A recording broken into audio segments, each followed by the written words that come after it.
नमस्ते दोस्तों, कैसे हो आप लोग। आशा करता हूँ आप सभी की सेहत अच्छी होंगी, आप स्वस्थ मस्त और आनंददायी जीवन जी रहे होंगे। दोस्तों, आज हम एक ऐसे बैट वायरस के बारे में बात करने वाले हैं जिसकी वजह से सर्दी खांसी बुखार के लक्षण देखने को मिलते हैं। सांस लेने में दिक्कत होती है, कई बार तो वेंटिलेटर भी लग जाता है। आप सोच रहे होंगे कि मैं बात कर रहा हूँ कोरोना की, कोविड-19 की, लेकिन नहीं, ये है निपा वायरस। इसमें भी ये चमगादड़ से फैलने वाला पाया गया है और इसमें भी हमें सांस लेने की दिक्कत, सर्दी खांसी बुखार जैसे लक्षण देखने को मिलते हैं। तो आज के इस वीडियो में हम विस्तार से जानेंगे निपा वायरस के बारे में, क्यों हम इतना घबराए हुए हैं, क्यों गवर्नमेंट फैसिलिटीज और सभी लोग अलर्ट मोड पे है और क्यों केरला के कोझिकोड जिले में लॉकडाउन लगा है। इन सभी के बारे में डिटेल में जानेंगे, तो वीडियो एंड तक जरूर देखिएगा। तो चलिए बिना किसी देरी के हमारे डिस्कशन शुरू करते हैं।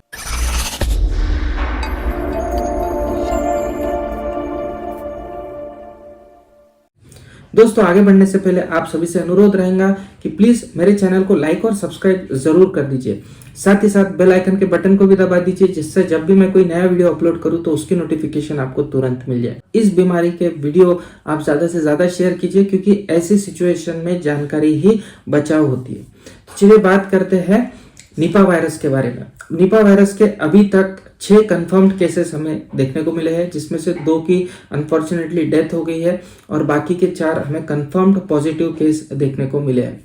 अब यहाँ पे जो पहला पर्सन आया था निपा का, पॉजिटिव पाया गया था, जो जिसकी मौत 30 तारीख को हो गई पिछले महीने कोझिकोड में, उसकी कांटेक्ट लिस्ट में 950 लोगों को आइडेंटिफाई किया गया है। इसमें से लगभग 153 लोग हेल्थ वर्कर है।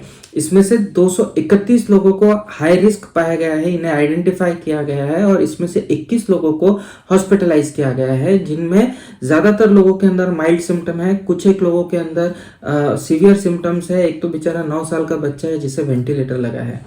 अब ये सब इस सिचुएशन देखने के बाद में गवर्नमेंट ने 9 पंचायत को आइडेंटिफाई किया है, जिन्हें कंटेनमेंट जोन कह के घोषित किया गया है। यहाँ पे एक मिनी लॉकडाउन जैसा लगाया गया है, किसी को आने जाने की परमिशन नहीं है और साथ ही साथ स्कूल कॉलेजेस सभी बंद कर दिए हैं। बाकी के जॉब्स वगैरह को भी छुट्टी दे दी है और इसेंशियल जो शॉप्स है वो सुबह 7 बजे से लेके तो शाम 5 बजे तक ही खुली है। बाकी कोई घर के बाहर नहीं निकल पा रहा है। ट्यूशंस को और कोचिंग क्लासेस को ऑनलाइन क्लासेस लेने का सुझाव गवर्नमेंट ने दिया है। इसके अलावा यहाँ पे सर्विलेंस बहुत ही ज़्यादा ज़रूरी है, इसलिए गवर्नमेंट इस सिचुएशन पे बहुत ही बारीकी से नज़र रखे हुए है। इसका सबसे पहला उद्रेक हमें 2018 के अंदर देखने को मिला था। तब 17 लोगों की अनफॉर्चुनेटली डेथ हमें देखने को मिली थी और तब हमें पता चला था कि ये वायरस बहुत तेज़ी से फैल सकता है और बहुत डेडली साबित हो सकता है। इस साल जो 2023 में पहला केस हमें देखने को मिला था, वो भी 2018 का जो केस था, जो ट्रैकिंग करने गया था पहला केस, जिस एरिया में ट्रैकिंग करने गया था उसी एरिया के 5 किलोमीटर के अंदर ही हमारा इस साल का पहला केस पॉजिटिव पाया गया है। वहां गया था तभी ये पॉजिटिव हुआ था। अच्छा, जो 2 लोग मारे गए हैं वो दोनों आपस में रिलेटेड भी नहीं थे, कहीं आपस में एक दूसरे से मेल जोल भी नहीं था, लेकिन ये दोनों ही लोग एक हॉस्पिटल में लगभग 1 घंटे के लिए आपस में उस परिसर में क्लोज प्रॉक्सिमिटी में आए थे। तो ऐसा माना जा रहा है कि ये ह्यूमन टू ह्यूमन ट्रांसफर काफी रैपिडली इस बार हो रहा है। जानते हैं निपा वायरस के बारे में। निपा वायरस आखिर है क्या? तो ये एक जूनोटिक वायरस है। जूनोटिक वायरस यानी जानवरों से इंसानों में फैलने वाला और फिर इंसानों से इंसानों में ट्रांसफर होने की ताकत रखने वाला। तो ये बेसिकली ऐसा माना जाता है कि ये बैट में पाया जाता है। बैट यहाँ पे जो है वो है फ्रूट बैट, जिसे हम उड़ती हुई लोमड़िया कह के बुलाते हैं या फ्लाइंग फॉक्स कह के बुलाते हैं। वो फ्रूट बैट है जो अक्सर फलों को काट लेते हैं। वहीं से ये वायरस फैला है, इसका उगम हुआ है, ऐसा माना जा रहा है। इसका नाम निपा रखा गया है क्योंकि मलेशिया के एक गांव में इसे सबसे पहले पाया गया था और उस गांव के नाम पर ही इस वायरस का नाम रख दिया था।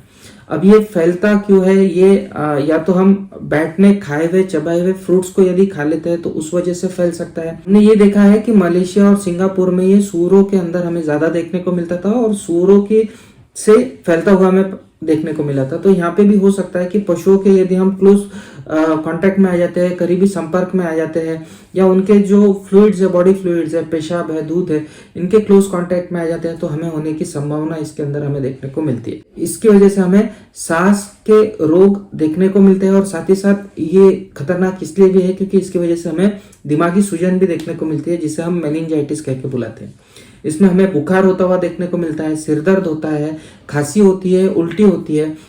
और यदि बहुत ही ज़्यादा सीवियर रही बीमारी तो कई बार तो हमें दौरे पड़ने के लक्षण भी देखने को मिलते हैं और कई बार तो पेशेंट कोमा में भी चला जाता है। तो इसीलिए इसे बहुत ही ज़्यादा डेडली माना गया है, क्योंकि न्यूरोलॉजिकल सिम्टम्स भी इसके अंदर हमें इन्वॉल्व देखने को मिलता है। वर्ल्ड हेल्थ ऑर्गेनाइजेशन ये मानता है कि इसका डेथ रेट 40 to 75% है, जो कि कोरोना वायरस के मुकाबले कई कई गुना ज़्यादा है। और इसीलिए इस वायरस को लेके कई लोग सतर्कता बनाए हुए हैं। सही में डरने वाली सिचुएशन है क्या? तो जैसा मैंने बताया कि 2018, 2019 और 2021 में इसका आउटब्रेक हमें ऑलरेडी देखने को मिला था, तब हमने इसे इफेक्टिवली कंटेन कर लिया था। इस बार भी हम जरूर इसे इफेक्टिवली कंटेन कर लेंगे, लेकिन हमें फिर भी सावधानी बरतना काफ़ी ज़रूरी है, क्योंकि इस बीमारी के लिए कोई वैक्सीन नहीं आती है, कोई भी दवा नहीं है।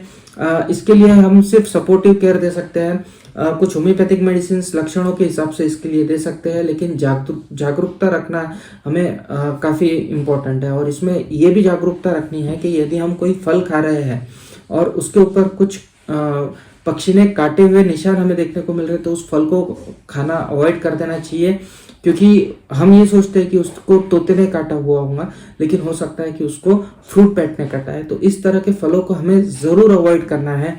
साथ ही साथ फलों को खाने से पहले अच्छी तरह से धो लेना है। पशुओं के क्लोज प्रॉक्सिमिटी से जाने के पहले आपको बचावात्मक कार्य कर लेना है। हाथ पे ग्लव्स पहन सकते हैं, मुंह पे मास्क लगा सकते हैं। यदि किसी के अंदर हमें इन्फेक्शन देखने को मिलता है या लक्षण देखने को मिलते हैं, तो उसके पास जाने से पहले भी हमें थोड़ी सी सावधानी बरत लेना चाहिए। ये तो हो गया सभी निपाह के बारे में, और बहुत ज़्यादा घबराना नहीं है, लेकिन सावधानी रखना हमारे हाथ में। अभी तो ये बीमारी इतनी ज़्यादा सीवियर नहीं महसूस होती है कि ये पूरी इंडिया में फैल जाएंगी या पूरी दुनिया में फैल जाएंगी, लेकिन World Health Organization Nipah virus को एक डेडली वायरस मानता है, और मानता है कि ये वायरस एपिडेमिक प्रोपोर्शंस तक बढ़ सकता है, यानी बहुत तेजी से बहुत ज़्यादा लोगों तक फैल सकता है। इसीलिए इसका प्रिकॉशन लेना ज़रूरी है। अब ये फैला क्यों है ये भी समझ लेना चाहिए। हम इंसान हमारी बस्ती बढ़ाते जा रहे हैं, जितने ज़्यादा हमारी आबादी बढ़ रही है उतने ज़्यादा हमें एग्रीकल्चरल लैंड्स और घर बनाने के लिए ज़मीन चाहिए। ऐसे में हम कर रहे हैं, जंगलों को काट रहे हैं, और जंगलों में रहते हैं ये प्राणी, और ऐसे ही जंगलों को डिस्टर्ब करने से या इन चमगादड़ों के घर डिस्टर्ब करने की वजह से ही ये वायरस फैला है, ऐसा माना जा रहा है। हमें चाहिए कि कहीं ना कहीं एक बैलेंस हम स्ट्राइक कर सके, जहाँ पे चमगादड़ों के घर है उन्हें डिस्टर्ब ना किया जाए।